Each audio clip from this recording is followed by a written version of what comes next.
안녕하세요. 김호준입니다. 서울중앙지검이 최순실, 박근혜, 전두환 등 권력형 비리의 미납 추징을 전담하는 범죄수익환수부를 어제부터 가동했습니다. 임시부서가 아니라 아예 상설부서로 국세청, 관세청 등 유관부서와 협력하고 국제적으로 형사사법 공조도 강화한다고 합니다. 듣던 중 반가운 소식입니다.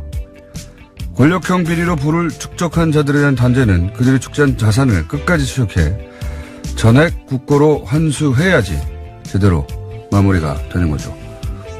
우린 나라를 통째로 넘긴 친일파의 재산 환수조차 제대로 해내지 못했습니다. 그 덕에 친일파의 후손들은 명문학원 설립하고 유학을 가고 또다시 엘리트가 되어 부의 대물림을 한 동안 독립운동가 후손들은 경제적 어려움으로 고졸 이하가 66%에 이르죠. 이게 말이 됩니까?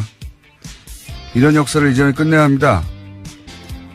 반드시 정부 차원에서 나서서 국내는 물론 그들이 해외로 빼돌린 자산들 마지막 한 푼까지 아무리 오랜 시간이 걸려도 전부 환수해야죠.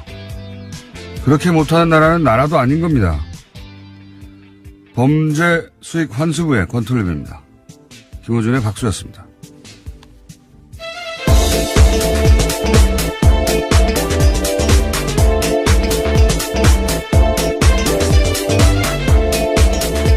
시사인의 김우지입니다. 네. 범죄 수익 환수부 이런 거 생겼어야 돼요. 오래전부터. 네, 뉴스공장에서도 아주 오래전부터 주장해왔던 것들인데요. 드디어 이제 움직이기 시작했네요.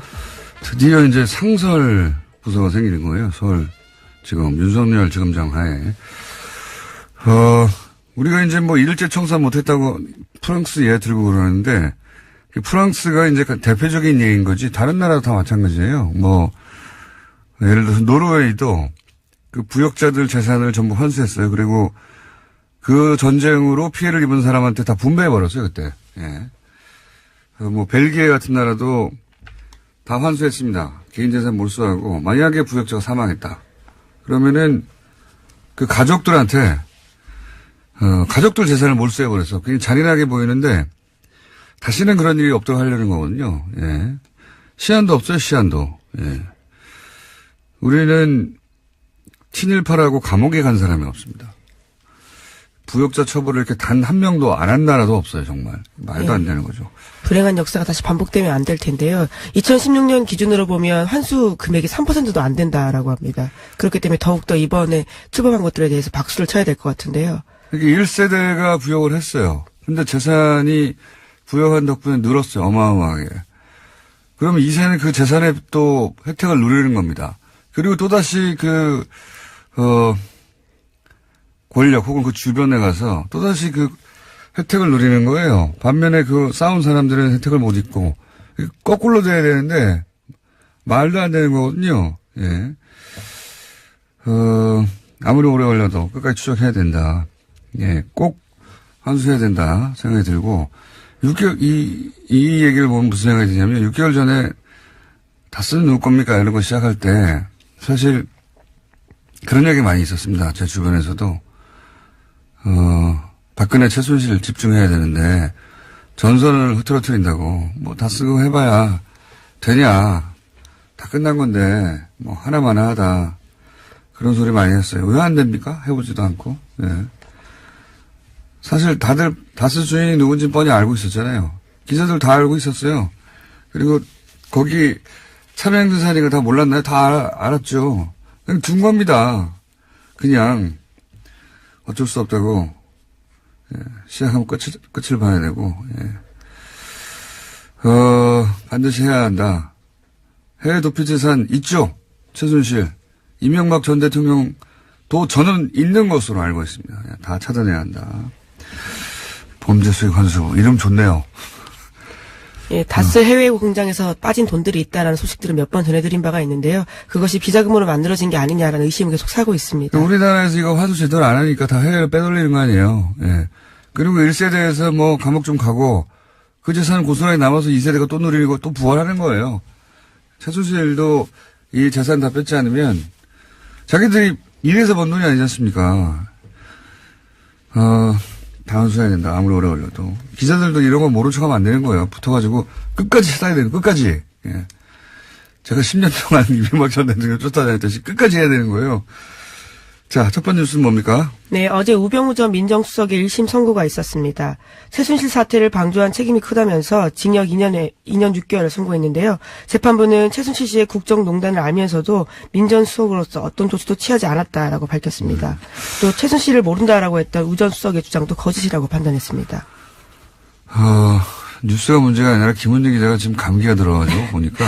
예, 빨리 하도록 하겠습니다. 홍백맹의 발음도 뭉개지고 큰일 났어요. 제 발음을 보완해줘야 되는데 비슷한 발음이 됐습니다. 자. 예, 방심하다가 감기 걸렸는데 다들 좀 조심하십시오.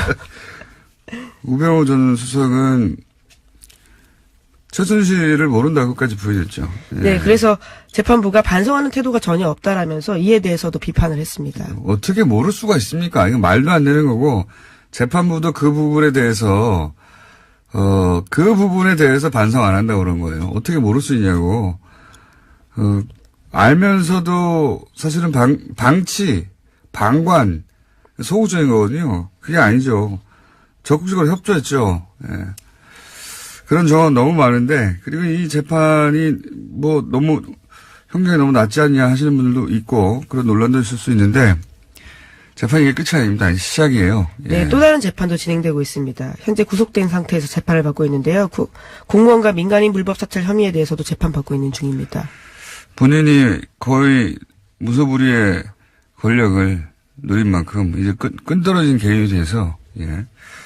재판이 이렇게 끝나지 않고 점점 늘어날 겁니다. 예. 사실은 초기에 진작에 인정하고 갔으면 지금 좀 끝났을 수도 있어요.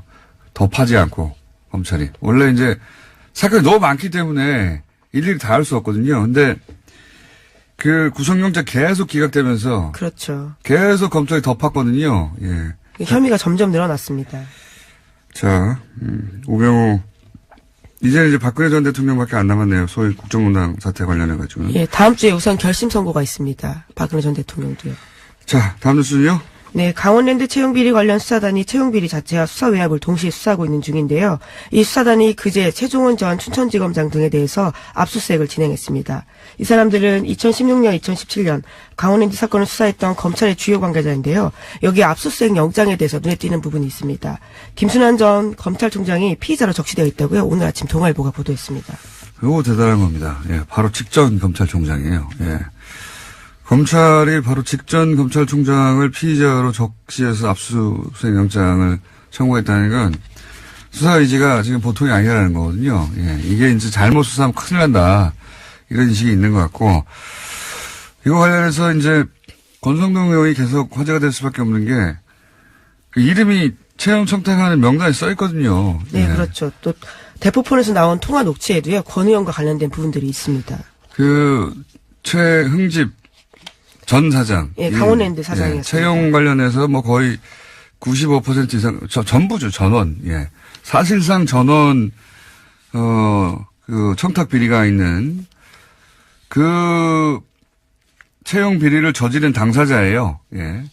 그 당사자인데 이분의 대포폰에서 그 통화 기록이 나옵니다. 권성동 의원과. 그리고 거기에 남아있던 그 녹취가 아니라 통화 음성 파일이죠. 예, 그렇죠. 그걸 왜 저장했는지 모르겠는데 음성 파일에서 뭐 권성동 의원과 이야기를 해봤냐 또는 뭐 고검장을 통해서 뭘 막아라 이런 수사 외압에 대한 정황이 나와요. 거기 이름도 나오고 통화 기록도 나오죠. 권성동 의원 이름이 채용 청탁 리스트에 옆에 써 있죠. 그리고 권성동 의원의 보좌관이었습니까? 비서관이었습니까? 예, 비서관이었습니다. 비서관도 채용 비리로. 네, 그건 다른 건으로요. 감사원이 특정감사에서 나온 내용입니다. 네. 그리고 거기 그 비서관의 그 컴퓨터를 압수하겠더니 거기 권성동 의원한테 채용을 청탁하는 편지가 써 있어요. 예. 네, 그러한 내용으로 보이는 건데 본인은 부인하고 있긴 합니다. 본인이 쓰긴 썼는데 안 보냈다고. 안 줬다라고 하고 있죠. 예. 간직한 거죠, 간직. 근데 이거 관련해서는 제가 꼭 이 얘기를 해야 되겠습니다. 네. 남의 방송사 방송이긴 한데 블랙하우스를 한번 보셔야 돼요. 예. 여기서 강유미 씨가 이 권성동 씨를 찾아갑니다. 진짜 깜짝 놀랄 만한 장면인데요. 저도 그 부분만 봤는데, 예, 강림 씨 정말 대단한 것 같습니다. 이 기자들도 이렇게 못하거든요. 예, 강림 씨가 권성동 법사위원장의 검찰 출신의 삼선의 막강한 권력에 개인적인 캐릭터도 대단히 까칠합니다. 예, 기자들도 굉장히 어려워한 국회의원이죠. 예. 쳐다가지고 꽃을 들고 가가지고, 예. 예. 국회에 몇 명 꽂으셨냐고 직접 물어봅니다. 강원랜드에 몇 명 꽂았냐라고. 예. 복장도 굉장히 남다르던데요. 예. 상 받아야 한다. 전 기자상 받아야 된다고 봅니다. 기자들도 그렇게 못하거든요. 예. 예, 놀라운 장면이었습니다, 정말. 현직 기자로 그 장면을 어떻게 보셨어요? 아, 강림미 씨 정말 대단하다라는 생각밖에 안 들었는데요. 그 누가 시키신 건지 그 제작진도 정말 지독하다라는 생각을 했습니다. 물론 가라는 사람은 저지만, 네, 그렇게 잘 해낼 줄 몰랐어요. 자, 못 보신 분들은 재방송 보세요, 재방송. 여기에 대해서 권성동 의원이 자꾸 이제 거론되니까 노회찬 의원에 대한 공격이 시작됐습니다. 네, 예. 자유한국당이요. 노회찬 정의당 원내대표의 비서관 출신이 법무부에 공채 채용 둔 걸 두고 시비를 붙이고 있습니다. 그러자 노회찬 원내대표가 1%라도 개입한 사실이 있다면 의원직을 그만두겠다라고 맞받았는데요. 또한 강원랜드 부정 채용 청탁 의혹을 받고 있는 자유한국당 의원들에게도 같은 취지의 공개 약속을 하라고 역공에 나섰습니다.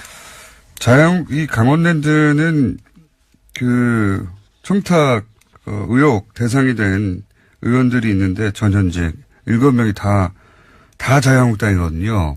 근데 이게 이제 불리한 상황이다 보니까, 역공을, 그리고 가장 이 문제 제기를 공개적으로 세게 하는 분 중에 하나가 노회찬 의원이에요.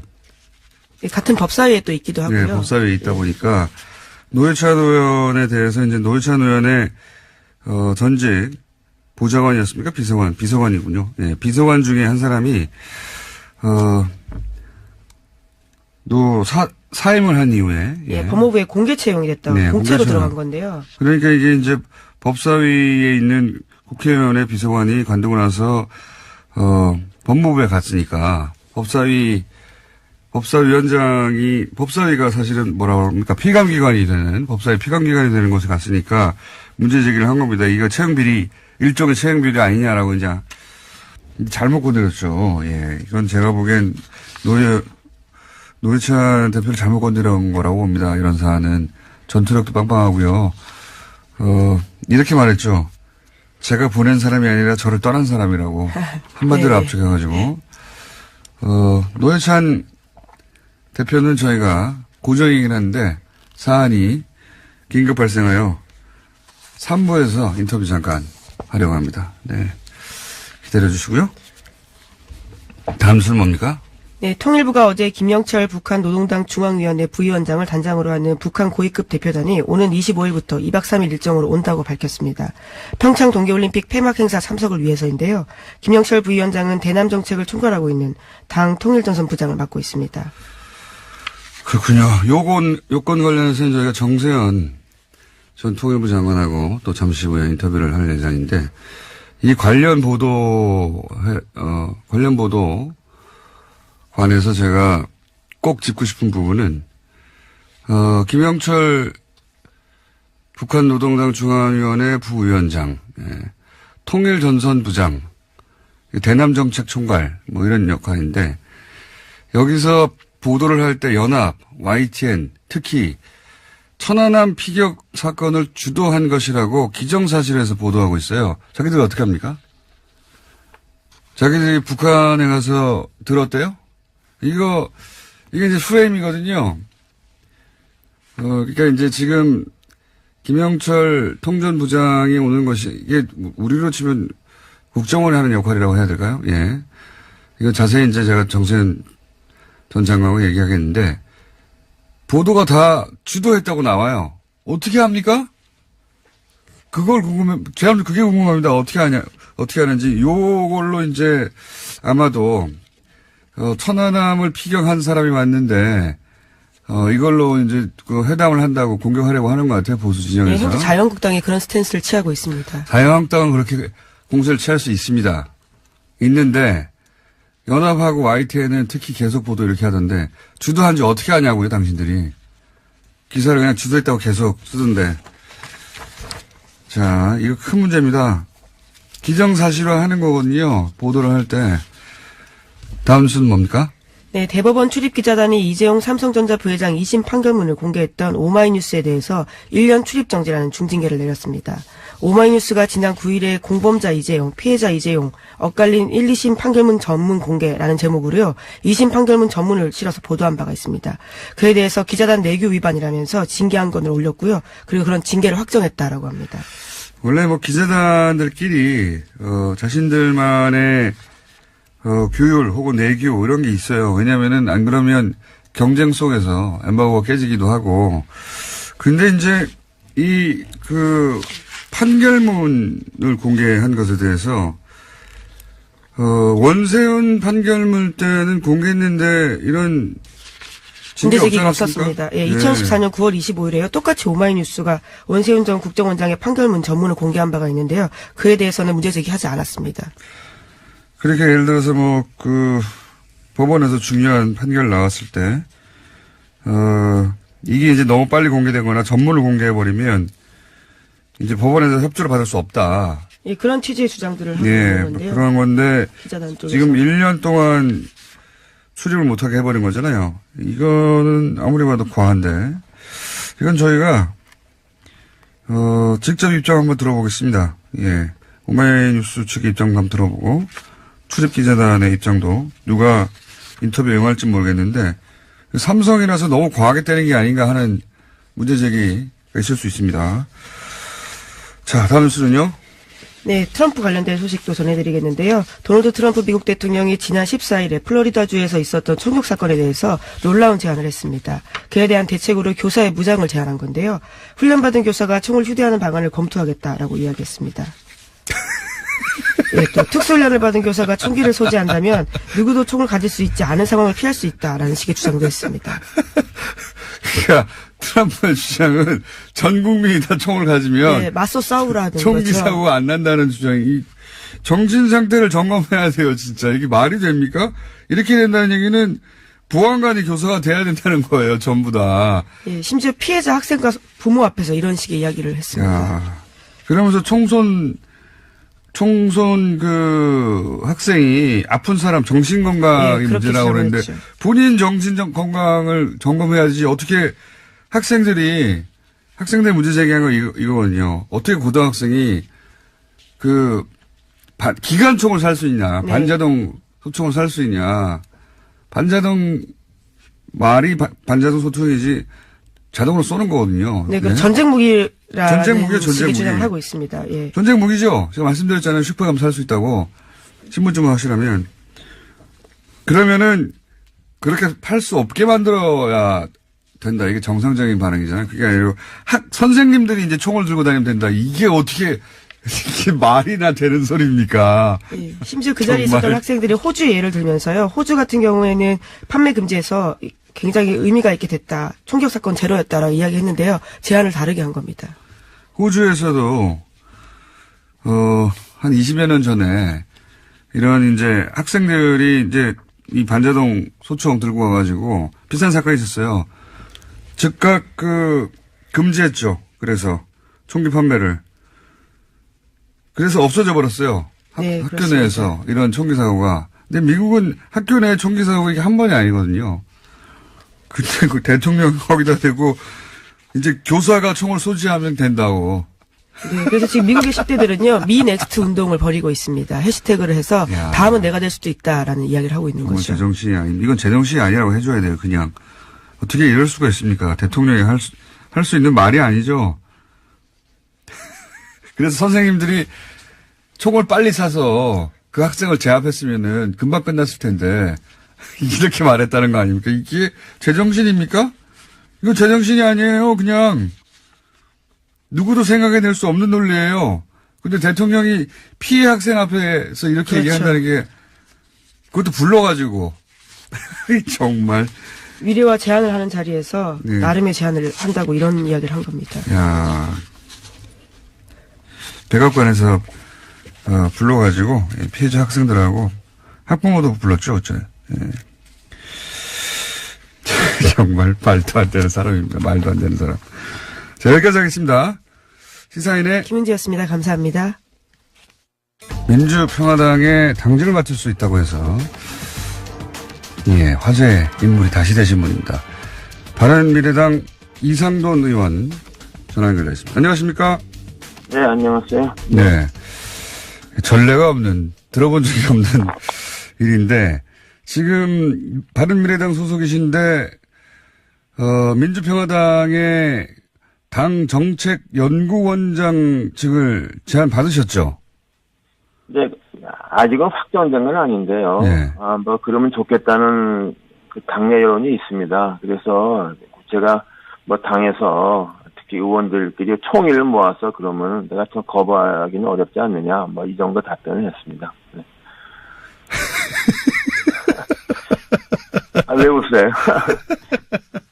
아니, 정말 공식적인 제안이 있고 하면 맡으실 생각이 있습니까? 글쎄요. 그걸 제가 못한다고 하기가 좀 어렵지 않습니까? 왜냐하면, 민주평화당 발기인데, 그런데 처음부터 저하고 저뿐 아니라 박주현 의원, 장종석 의원 깊숙이 개입을 했지 않습니까? 네, 그런 상황이 되어 있습니다. 네. 회장님은 자기 의도와는 좀 달리 가는 경우도 많이 있죠. 네. 네. 아니, 이게 정신적으로 연대하고, 이제, 같이 활동하고 하고는 다르게, 이게 공식 당직을 맡는 것은, 이건 전례가 없는 일인데, 이게 법적으로는 전혀 하자가 없습니까? 그렇게 해도? 네, 그것을 당원 단계는 이제 그런 규정을 만들었고, 또 이제 선거관리위원회, 선관위에서, 전혀 문제가 없다는 유권 해석을, 공식적으로 통보해왔다 그럽니다. 네. 그러니까 실정법은 어긋나는 게 없고 그러니까 이제 결심만 하시면 되는 거네요. 네, 그렇죠. 그러니까 제일 좋은 거는 제발 좀 출당을 시키라 하는 거죠. 처음부터 의원 개개인의 의사를 존중해서 해결했으면 이런 문제가 안 생기죠. 그리고 이게 민주평화당한테는 큰 문제가 없는 것이고 전혀 문제가 없죠. 바른미래당이 우습게 되는 거 아닙니까? 당 자체가 희화화돼 가고 있죠. 이게 이제 당연히 바른미래당에서는 해당형이라고 할 것이고 비판이 있을 텐데. 그러니까 해당형이니까 누가 해당형이 아니라 그럽니까? 해당형이니까 징계 제명하지 하면 되지 않습니까? 어차피 나는 당원권 정지가 돼 있으니까, 제명을 하라. 근데 제명도 못 하면서, 이렇게 군소리가 많은지, 그냥 그게 또 답답하죠. 네. 네. 준법 투쟁을 하시는 거군요, 지금. 어쨌든. 준법이건 할 것도 없고, 제가 준법하는 것도 아니죠. 그쪽에서 볼 때는 완전히 해당형인데, 너희들 마음대로 하라. 제발 좀, 당도 우습게 돼가는 거죠. 그럼 거기서 한다는 말이, 기껏 한다는 말이, 비례대표 의원이 당의 자산이라고 그러는데, 이건 그러니까 제가 어저께 다른 방송에서, 이건 비례대표 의원을 갖다가, 정당 보조금 받는, 시험돈 비급기를 보는 게 아니냐. 그거 할 말이 없지 않습니까? 제가 어떻게 그 당의 자산이 됩니까? 도움됩니까? 그 당에? 아니잖아요. 알겠습니다. 혹시 더 나아가서, 지방선거 때 민주평화당 유세하시는 거 아닙니까? 혹시라도? 그럴 가능성도 배제할 수는 없죠. 그리고 그런 현재 선거법에 의해서는 그 후보가 같이 있으면은 연단에서 누구든 기본 요소를 할 수 있습니다. 그런데 이제 당정을 다른 데 갖고 있는 사람이 경쟁당, 상대방당 후보를 기본 요새하면 그건 해당 행위가 되는 것이죠. 사실 2010년 4월 13일 그 총선 때 민주당 소속의 경남도의원 전현숙 씨가 당시 국민의당 후보를 지원했어요. 그래서 완전히 해당 행위죠. 그럼에도 이제 비례대표 의원입니다. 탈당 못하죠. 그래서 완전히 마음 떴기 때문에 그래서 안철수 당시 대표가 그 전현숙 씨가 이제 안철수 지지하는 사람이기 때문에 좀 민주당에 제명을 해달라고 좀 저한테 좀 부탁을 했어요. 아, 그때 부탁을 받은 저한테 했어요. 저한테. 왜냐 그러면 그 당시 안철수 대표가 사람 만나는 게 굉장히 어색하지 않습니까? 그래서 뭐 김정인 대표, 김정인 비대위원장 만나면 한 테이블에서 행사를 1시간 가도 전혀 눈도 안 마치고 뭐 그럴 때였거든요. 그러니까 거북하니까. 그래서 제가 김정인 대표 와서 이러이러하니까 좀 부탁한다 그러고 또 민주당 도당위원장 김경수 의원한테 내가 전화 걸어서 좀 이러니까 좀 제명해 주십시오 했더니 김경수 의원이 그 본인의 의사가 중요하다고 흔쾌히 제명을 해줬죠. 이런 게 정치죠. 네. 그때 네, 중간에, 그렇습니다. 네. 네. 중간에 바로 고관을 했던 당사자이기 때문에 더욱 자세히 사정을 알고 있습니다. 접니다. 제가 했어요. 네. 그리고 이제 그 교섭단체 서명 날인할 때 지금 세 분 3인방 소위 지금 이상돈 의원과 함께 출당시켜달라고 하는 3인방 외에 박선숙 의원도 서명 날인을 안 한 것으로 알려졌는데 이건 확인이 안 됐죠 아직. 네, 확인은 안 됐지만 그런 거는 믿고 있습니다. 왜냐하면 박선숙 의원이 이미 정무위 간사직을 내놨고 이미 뭐 그런 것을 여러 군데 얘기를 했기 때문에 박선숙 의원은 안 한 것으로 좀 알고 있습니다. 이것도 최이배 의원은 뭐 일단 서명을 한 것 같은데 거기서도 뭐 현재 출당을 원하고 있는 것으로서 좀 이해하고 있습니다. 도저히 그 바른정당 특히 뭐 한국당과의 뭐 어떤 연루설이 많이 있지 않습니까? 안철수 남경필 만남 같은 거 거기에 대해서 뭐 최이배 의원도 그 자기 양심상으로 같이 할 수가 없죠. 네. 그렇게 되어 있습니다. 박선숙 의원은 사실은 안철수 대표가 정치를 시작할 시점부터 거의 같이 했는데 관계가 최근에는 틀어졌나 보죠? 네, 그렇죠. 안철수 대표가 처음부터 같이 한 사람은 이태규 의원이고. 네네. 근데 이제, 저도 이제 2016년 선거 때 네. 선대위원 했기 때문에 잘 알죠. 이제 그 과정에서도 이제 이태규 의원이 박선수 의원한테 좀 밀렸다고 그럴까. 그래서 그때 총선도 박선수 의원이 좀 실무적인 거. 전략적인. 안철수 전 대표 사람이 맞는데요. 제가 알기로는. 네, 그렇죠. 그 대선도 뭐 이렇게 깊숙이 뭐 지원을 했다고 알고 있습니다만은 박선수 의원은 원래 정치 생활을 김대중 전 대통령 비서로 시작했지 않습니까? 뿌리가 DJ 정치죠. 그러니까 저런 상황에서는 같이 갈 수가 없는 사람입니다. 네. 이미 호남과 안철수의 고리는 파괴돼 버렸기 때문에 박선수 의원은 연어처럼 고향으로 가야죠. 네. 그리고 이현주 의원은 요새 왜 이 전면에 안 나서나요? 조용하죠. 예. 사실 이 통합 논의를 씨앗을 심은 사람은 이현주 의원입니다. 예. 이현주 의원하고 하태경 의원이 통합 포럼에서 몇 번 하고 해다가 이제 오늘 아침에 들어간 안철수 대표와 유승민 대표가 만나서 시작이 됐는데, 근데 이제 이현주 의원은 이거 할 때 뭐 저한테도 뭐 얘기하고 몇 사람한테 얘기하고 어차피 통합하게 되면은 안철수 대표는 이제 그만둔다. 대표직 그만두고 지방선거 나가면 뭐 될 가능성이 있느냐. 그러면 이제 사실상 없는 거다. 그러니까 그렇게 생각을 했는데 뭐 그런 말이 이제 안철수 대표 쪽에 뭐 들어갔을 수도 있죠. 그게 뭐 비밀이 어디 있습니까? 그러니까 이제 좀 그래서 제가 그때 이현주 의원한테 너무 쉽게 생각한다. 첫 번째 통합이 어렵다. 왜냐하면 호남을 너무 쉽게 본다. 제가 아주 분명하게 얘기를 했어요. 그리고 또 하나는 안철수 대표를 너무 쉽게 본다. 왜냐하면 안철수 대표 뿐만 아니라 그 주변의 원내위원장들 세력도 지지하는 대표당원들이 많지 않습니까? 사실 이번에 통합할 때 말하자면 국민의당에서 대표당원 중에서 호남 지지 대표당원들은 이미 다 떴고, 약 4,000명 정도의 고수당원을 갖고 가지 않습니까? 네? 유승민 쪽에서는 그 정도 당원이 없다고 봐야죠. 나 그래서 안철수 대표를 너무 쉽게 본다. 내가 그런 말을 한 적이 있습니다. 네. 그러면 이현주 의원은 안철수 전 대표의 눈밖에 난 겁니까?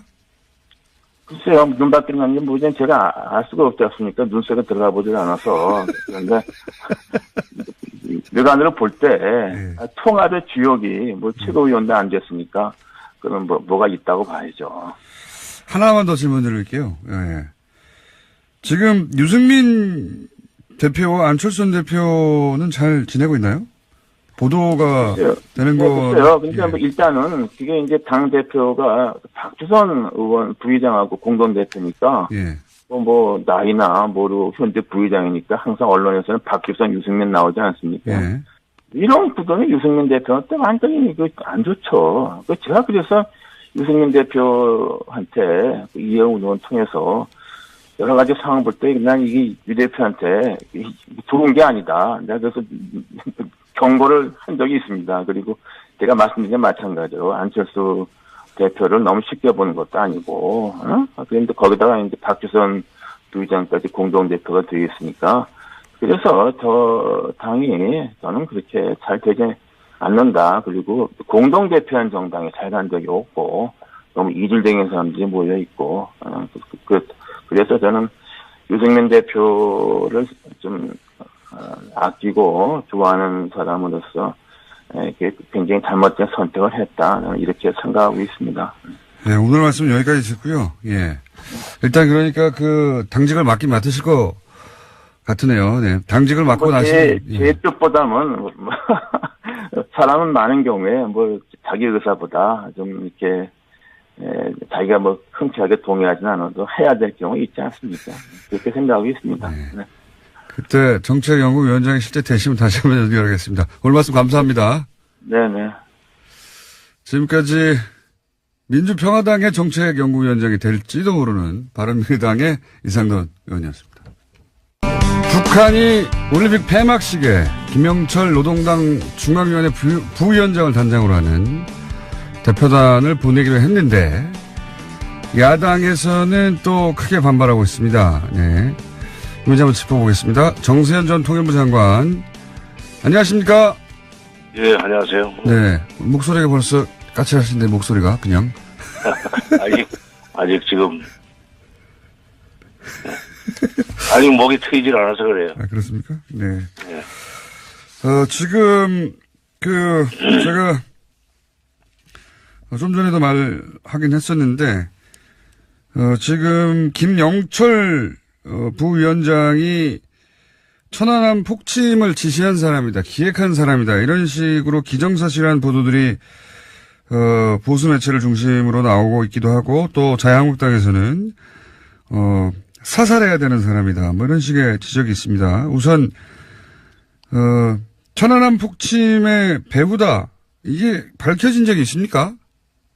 당시 정부 발표죠. 그러니까 민관 합동조사단이었지만 뭐 정부 발표인데, 정부 발표에도 그 김영철을 천안함 폭침의 배후라든가 주역으로 공식적으로 발표한 적이 없어요. 우리도 발표한 적이 없고. 예. 얼마나 치밀하게 조사를 했습니까? 예. 그리고 물론 이제 정찰 총국이 그동안에 역사적으로 볼 때 대남 그런 공작, 예. 군사 공작까지 포함해서 그런 걸 많이 허든되기 때문에 혐의는 뭐 들 수 있지만은 확증이 없기 때문에 당시에 발표를 못했는데, 이걸 뭐 그렇게 추정을 해가지고 뭐 사살을 해야 된다 뭐 이런 등등 이런 식으로 얘기하는데, 이것은 그 자유한국당이나 야당 쪽에서는 공부를 안 하는 것 같아요. 역사 공부를 안 해. 실제로 아니 이미 지난 2014년 10월 15일 예. 그때가 박근혜 정부 시절입니다. 예. 그때 판문점에서 남북 군사회담했어요. 예. 그때 김영철이 북측 수석대표로 나왔는데 그때는 해도 되고 지금은 안 된다는 법이 어디 있어요? 박근혜 정부 시절에 이미 남북 군사회담 때 대표단 왔군요. 예. 그러니까 그때는 판문점에서 예, 대표로 왔는데 수석대표로 나왔었죠. 예. 예. 아, 그렇군요. 그게 앞뒤가 안 맞는 거군요. 예. 박근혜 정부 시절에. 내로남불이에요. 자기네들 혐의는 괜찮고, 참. 그렇군요. 자, 그 문제는 이제 앞으로 계속 나올 테니까 또, 계속 다루겠고. 근데 이제 북한 입장에서 김영철을 보내는 이유는 뭡니까? 이 통전부장이 직접 온다는 건 상당히 큰 의미가 있습니다. 예. 2012년이죠. 2012년 대통령 선거가 끝나고 이명박 대통령이 당선됐을 때 그때 이명박 대통령 당선자 측과 접촉을 위해서 당시에 통전부장 김양근이 내려온 적이 있었어요. 예. 그때 12월 말이었던 걸로 기억을 하는데 아니면 2013년 1월이었든지 그런 워크힐에서 환영 만찬할 때 저도 이제 갔었습니다만은 이번에 그때는 새 정부와 남북 관계를 확실하게 좀 잘 풀어나가자. 그러니까 정상회담 이후에 2007년 10월 정상회담 이후에 남북 관계를 안정적으로 발전시켜 나가기 위해서 대통령 당선자 측을 만나러 왔었고 이번에 지금 몇 년 만입니까? 한 5년 만인가요? 5년 만에 오는 셈인데 이번에는 지금 문재인 정부와 남북 관계를 좀 제대로 풀어나가자 하는 그런 의지가 담긴 방남이라고 생각을 합니다. 두 번째 오는 거예요. 통전부장이 온다는 것은 의미가 커요. 예. 그냥 회담의 배후 조정자 내지는 최종 정책 결정권자라고 볼 수 있는 사람이 직접 왔다는 것은 이런 의미가 상당하고 앞으로 남북 관계를 잘해보자 하는 그런 뜻이라고 나는 봅니다. 중간에 사람 끼지 않고 직접 책임자 내려와서 진도를 좀 빨리 내보고 중요한 결정을 누구 거치지 않고 직접 얘기를 전하자 뭐 이런 거 아니겠습니까? 결국은 이 정도 내려온다는 건. 그렇죠. 예. 그러면 지난번에 이제 남북 정상회담 이야기가 나올 거라는 예언을 하셨고 딱 맞추셨는데 뭐 남북 관계 관련해 가지고는 정세현 전 장관님이 하신 예언들이 대부분 맞았어요. 예. 대부분 맞았고 그러면 이 김영철 부위원장이 왔다 가고 나서는 어떤 의제를 던지고 가는 셈이 될까요? 어떻게 전망하십니까? 뭐가 주제가 될까요? 지금 이제 지난번 김여정 특사를 내려보냈는데 프랑스 부통령과의 회담이 불발되지 않았습니까? 그렇죠. 약간 불발됐는데 미북 접촉이 불발된 뒤에 앞으로 미북 접촉을 어떻게 풀어나갈 것인지 좀 다리를 놔달라는 얘기를 확실하게 좀 하지 않겠는가 하는 생각이 듭니다. 한국 정부가 미국을 좀 설득을 해서 미북 접촉 내지 미북 대화 이걸 잘 좀 연결시켜 달라 하는 그런 부탁을 할 것 같고 따라서 그걸 위해서는 남북 간에 폭넓은 대화를 하자. 고위급 회담도 또 하고 군사회담도 하고 뭐 적시회담이든지 각종 각급 교류 협력과 관련된 그런 회담 같은 것을 좀 폭넓게 앞으로 벌려나가자 하는 얘기를 하지 않겠는가. 그러기 위해서 이제 26일 하루를 꼬박 쓰리라고 봅니다. 뭐 전망만 하시면 대부분 맞아왔으니까요. 그러면 북한이 이렇게 통전부장을 직접 내려보낼 만큼 적극적으로 나오는 이유는 역시 처음에 올 초에 올림픽에 사람 보내겠다고 했던 그때 그 이유와 마찬가지로 핵무장은 됐으니까 이제 경제를 발전시켜야 되는데 그러자면은 북미 관계를 풀어야 하니까 그런 이유 때문에 북한이 이렇게까지 적극적이다 이렇게 보면 됩니까? 그렇죠. 질문이 아니라 답변을 하시네. 그 답변을 이미 진작에 하셨기 때문에 제가 기억하고 있습니다. 예. 작년까지 해서 자기네들 그동안엔 북한이 핵경제 병진 노선을 견지하겠다고 얘기를 했었어요. 예. 박근혜 정부 시절에 특히 핵경제 병진 노선 강조했었는데 작년까지 해서 자기네들은 국가 핵무력 완성을 했다고 이제 선언을 했기 때문에 이제부터는 경제 쪽으로 방점을 찍어야 되겠다, 비중을 실어야 되겠다 하는 그런 정책 방향을 결정했다고 봅니다. 작년 말 금년 초에. 그게 이제 신년사에 나오는 거죠. 그래서 신년사의 대내 경제 파트를 봐도 굉장히 자세한 그 계획들을 제시를 해요. 그런 경제를 활성화시킨다고 그 경제를 발전시켜 나가는데 기본적으로 남북 관계가 안정적으로 관리가 돼야 되고 또 그걸 통해서 미북 관계가 좋아져야만 북한이 국제 제재 같은 것을 피해가면서 경제를 발전시킬 수 있다고 보고 있는 거죠. 그래서 이번에 그 진짜 속셈은 경제 발전을 위한 소위 남북 관계 개선 그리고 미북 관계 개선 여기에 지금 방점이 있다고 생각합니다. 그 펜스 부통령은 이제 회동이 불발되고 나서 뭐 북한이 약속을 어겼다고 자기 쪽에서의 자기 버전의 이제 그 회담 실패 이유를 얘기를 했는데 그게 뭐 미국 내에서 여론도 안 좋고 하니까 그렇게 변명을 했겠죠.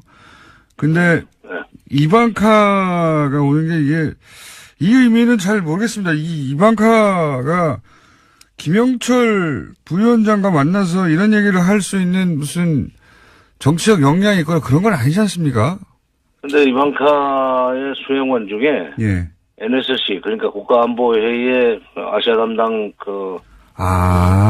담당관이 갑자기 낀 것 같아요. 아하. 여자죠. 거기도 여자. 근데 아하. 이미 김영철을 어떤가 그때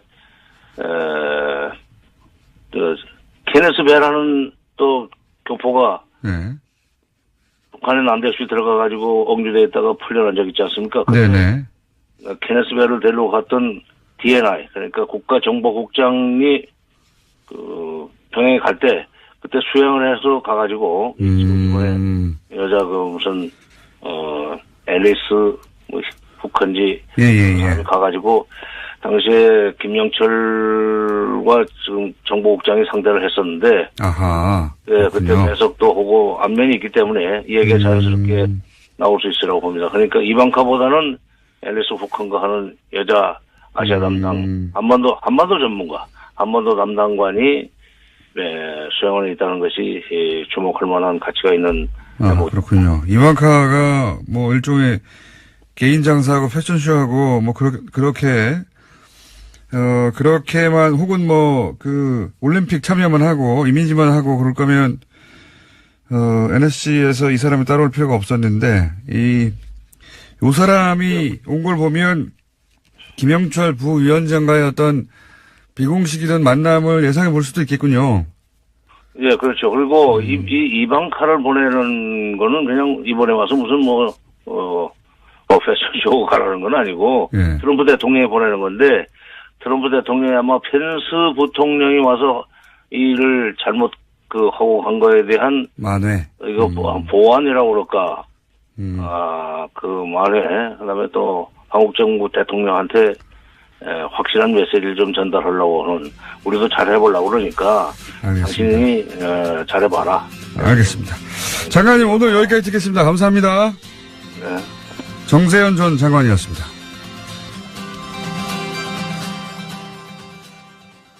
가지고 국회에 몇 명 꽂으셨냐고 직접 물어봅니다. 강원랜드에 몇 명 꽂았냐라고. 예.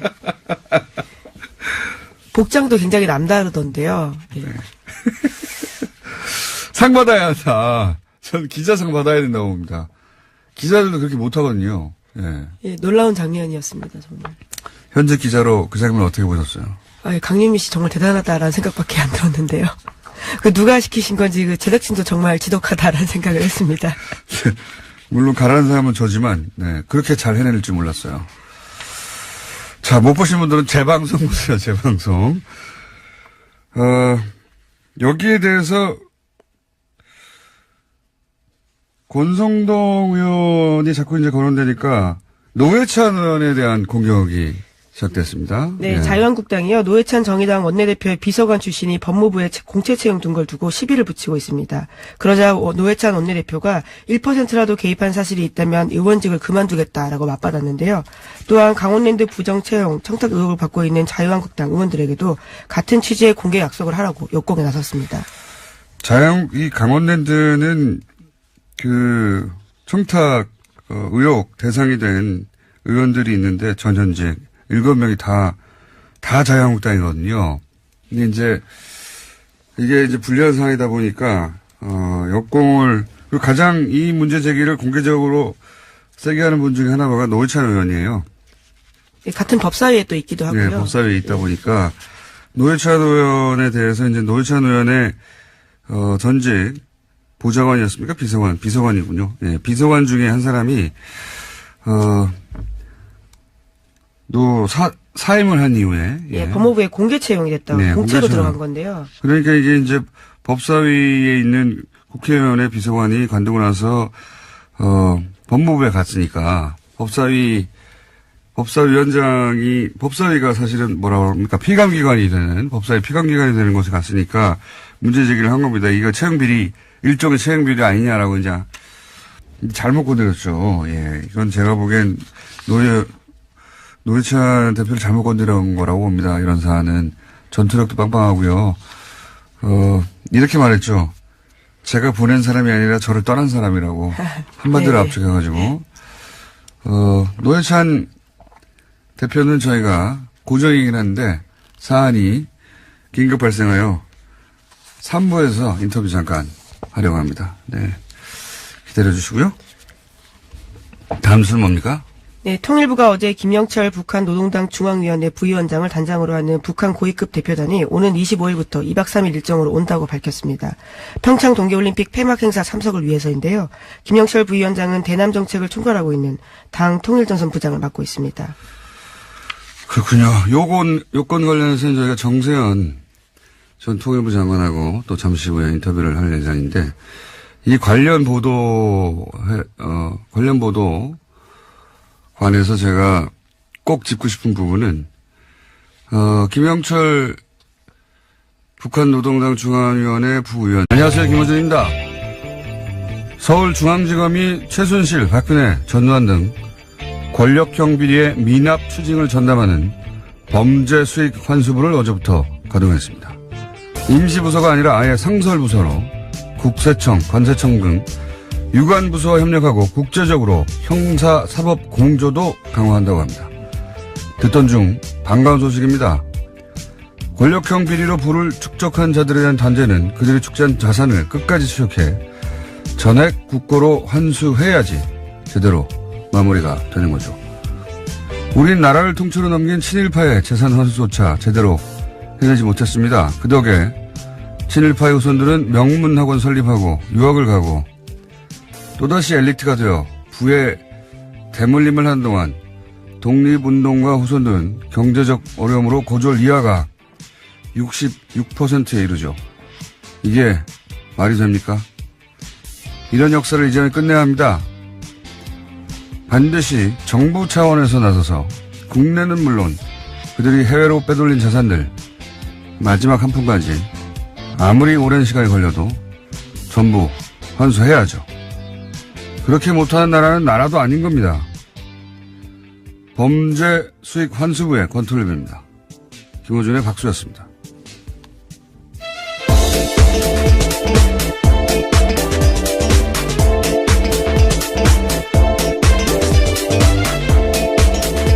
시사인의 김은지입니다. 네. 범죄 수익 환수부 이런 거 생겼어야 돼요. 오래전부터. 네, 뉴스공장에서도 아주 오래전부터 주장해왔던 것들인데요. 드디어 이제 움직이기 시작했네요. 드디어 이제 상설 부서가 생기는 거예요. 서울지검 윤석열 지검장 하에. 우리가 이제 뭐 일제 청산 못했다고 프랑스 예 들고 그러는데 프랑스가 이제 대표적인 예인 거지 다른 나라도 다 마찬가지예요. 뭐 예를 들어서 노르웨이도 그 부역자들 재산을 전부 환수했어요. 그리고 그 전쟁으로 피해를 입은 사람한테 다 분배해버렸어요, 그때. 예. 뭐, 벨기에 같은 나라도 다 환수했습니다. 개인재산 몰수하고, 만약에 부역자가 사망했다. 그러면은, 그 가족들한테, 가족들 재산을 몰수해버려서 굉장히 잔인하게 보이는데, 다시는 그런 일이 없도록 하려는 거거든요. 예. 시한도 없어요, 시한도. 예. 우리는 친일파라고 감옥에 간 사람이 없습니다. 부역자 처벌을 이렇게 단 한 명도 안 한 나라도 없어요, 정말. 말도 안 되는 거죠. 불행한 역사가 다시 반복되면 안 될 텐데요. 2016년 기준으로 보면 환수 금액이 3%도 안 된다라고 합니다. 그렇기 때문에 더욱더 이번에 출범한 것들에 대해서 박수를 쳐야 될 것 같은데요. 이게 1세대가 부역을 했어요. 근데 재산이 부역한 덕분에 늘었어요, 어마어마하게. 그러면 이세는 그 재산의 또 혜택을 누리는 겁니다. 그리고 또다시 권력 혹은 그 주변에 가서 또다시 그 혜택을 누리는 거예요. 반면에 그 싸운 사람들은 혜택을 못 입고 거꾸로 돼야 되는데 말도 안 되는 거거든요. 예. 아무리 오래 걸려도 끝까지 추적해야 된다. 예. 꼭 끝났을 수도 있어요. 더 파지 않고 검찰이. 원래 이제 사건이 너무 많기 때문에 일일이 다 할 수 없거든요. 근데 그 구속영장 계속 기각되면서 그렇죠. 계속 검찰이 더 팠거든요. 예. 혐의가 점점 늘어났습니다.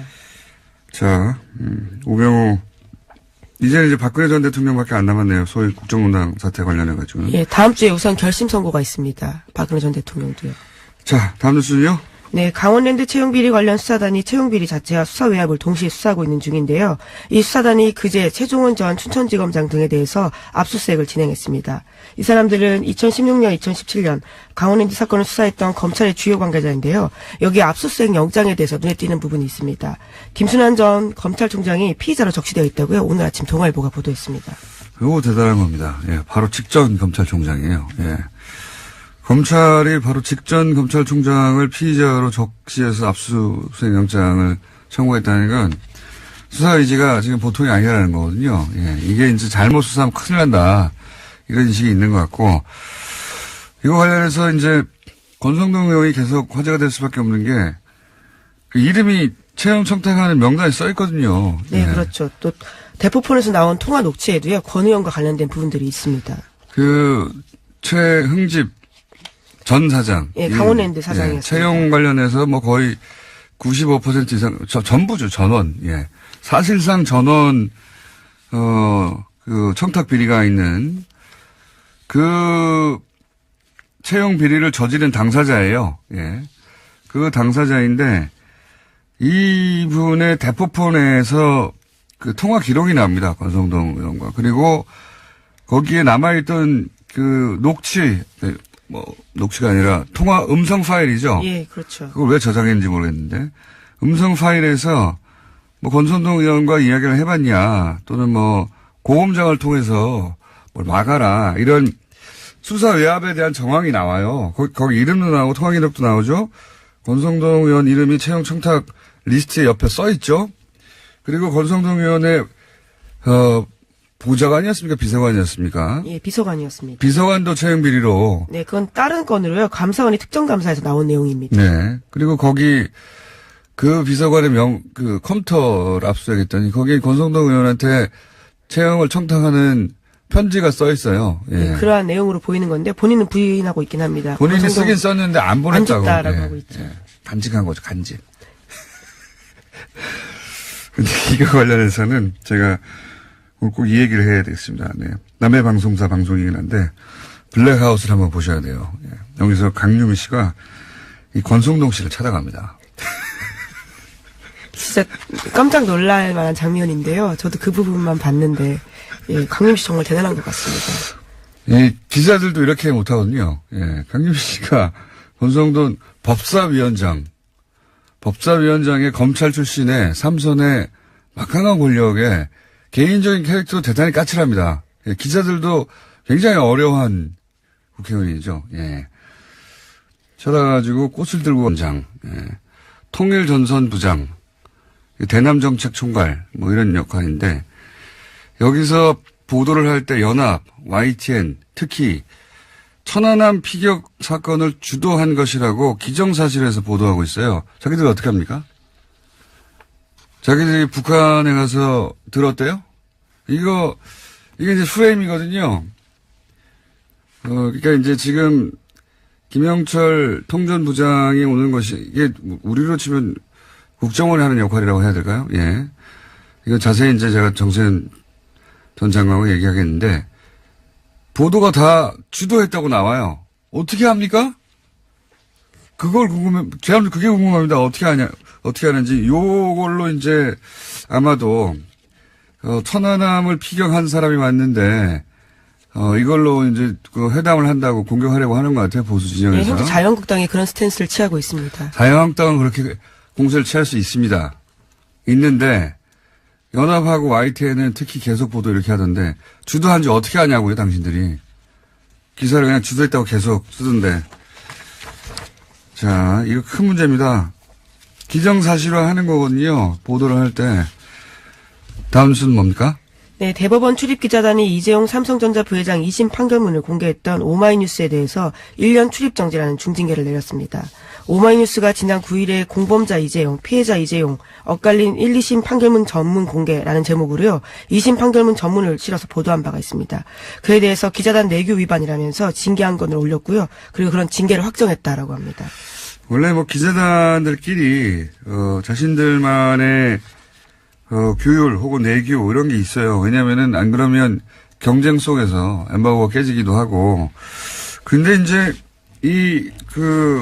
판결문을 공개한 것에 대해서 원세훈 판결문 때는 공개했는데 이런 문제 징계 제기가 없지 않았습니까? 없었습니다. 예, 2014년 9월 25일에요. 똑같이 오마이뉴스가 원세훈 전 국정원장의 판결문 전문을 공개한 바가 있는데요. 그에 대해서는 문제 제기하지 않았습니다. 그렇게 예를 들어서 법원에서 중요한 판결 나왔을 때, 이게 이제 너무 빨리 공개되거나 전문을 공개해버리면 이제 법원에서 협조를 받을 수 없다. 예, 그런 취지의 주장들을 하고 예, 있는 건데요. 그런 건데, 기자단 쪽에서. 지금 1년 동안 출입을 못하게 해버린 거잖아요. 이거는 아무리 봐도 과한데, 이건 저희가, 직접 입장 한번 들어보겠습니다. 예. 오마이뉴스 측의 입장도 한번 들어보고, 출입기자단의 입장도 누가 인터뷰에 응할지 모르겠는데 삼성이라서 너무 과하게 때린 게 아닌가 하는 문제 제기가 있을 수 있습니다. 자, 다음 뉴스는요.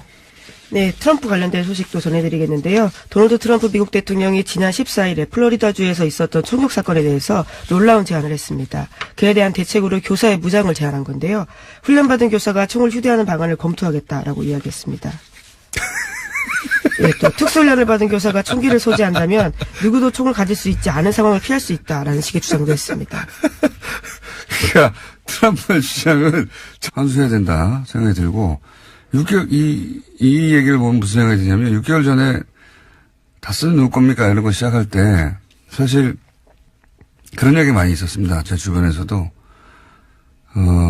박근혜 최순실 집중해야 되는데 전선을 흐트러뜨린다고 다 쓰고 해봐야 되냐 다 끝난 건데 하나만 하다 그런 소리 많이 했어요. 왜 안 됩니까? 해보지도 않고. 예. 사실 다들 다스 주인이 누군지 뻔히 알고 있었잖아요. 기자들 다 알고 있었어요. 그리고 거기 참여행사니까 다 몰랐나요? 다 알았죠. 그냥 둔 겁니다. 그냥 어쩔 수 없다고. 예, 시작하면 끝을 봐야 되고, 예. 반드시 해야 한다. 해외 도피 재산 있죠? 최순실. 이명박 전 대통령도 저는 있는 것으로 알고 있습니다. 다 찾아내야 한다. 범죄 수익 환수. 이름 좋네요. 예, 다스 해외 공장에서 빠진 돈들이 있다라는 소식들을 몇 번 전해드린 바가 있는데요. 그것이 비자금으로 만들어진 게 아니냐라는 의심을 계속 사고 있습니다. 우리나라에서 이거 환수 제대로 안 하니까 다 해외로 빼돌리는 거 아니에요. 예. 그리고 1세대에서 감옥 좀 가고 그 재산은 고스란히 남아서 2세대가 또 누리고 또 부활하는 거예요. 최순실도 이 재산 다 뺏지 않으면 자기들이 일해서 번 돈이 아니지 않습니까? 다 환수해야 된다. 아무리 오래 걸려도. 기자들도 이런 거 모른 척하면 안 되는 거예요. 붙어가지고 끝까지 찾아야 되는 끝까지. 예. 제가 10년 동안 이명박 전 대통령 쫓아다녔듯이 끝까지 해야 되는 거예요. 자, 첫 번째 뉴스는 뭡니까? 네, 어제 우병우 전 민정수석의 1심 선고가 있었습니다. 최순실 사태를 방조한 책임이 크다면서 징역 2년 6개월을 선고했는데요. 재판부는 최순실 씨의 국정농단을 알면서도 민정수석으로서 어떤 조치도 취하지 않았다라고 밝혔습니다. 또 최순실을 모른다라고 했던 우 전 수석의 주장도 거짓이라고 판단했습니다. 뉴스가 문제가 아니라 김은지 기자가 지금 감기가 들어가지고 보니까. 예, 빨리 하도록 하겠습니다. 홍백명의 발음도 뭉개지고 큰일 났어요. 제 발음을 보완해줘야 되는데 비슷한 발음이셨습니다. 자, 예, 방심하다가 감기 걸렸는데 다들 좀 조심하십시오. 우병우 전 수석은 최순실을 모른다고까지 부인했죠. 예. 네, 그래서 재판부가 반성하는 태도가 전혀 없다라면서 이에 대해서도 비판을 했습니다. 어떻게 모를 수가 있습니까? 이거 말도 안 되는 거고 재판부도 그 부분에 대해서 그 부분에 대해서 반성 안 한다고 그런 거예요. 어떻게 모를 수 있냐고. 알면서도 사실은 방관, 소극적인 거거든요. 그게 아니죠. 적극적으로 협조했죠. 예. 그런 정황 너무 많은데, 그리고 이 재판이 뭐 너무, 형량이 너무 낮지 않냐 하시는 분들도 있고, 그런 논란도 있을 수 있는데, 재판이 이게 끝이 아닙니다. 시작이에요. 예. 네, 또 다른 재판도 진행되고 있습니다. 현재 구속된 상태에서 재판을 받고 있는데요. 공무원과 민간인 불법 사찰 혐의에 대해서도 재판받고 있는 중입니다. 본인이 거의 무소불위의 권력을 누린 만큼 이제 끈떨어진 개인이 돼서, 예. 재판이 이렇게 끝나지 않고 점점 늘어날 겁니다. 예. 사실은 초기에 진작에 인정하고 갔으면 지금 좀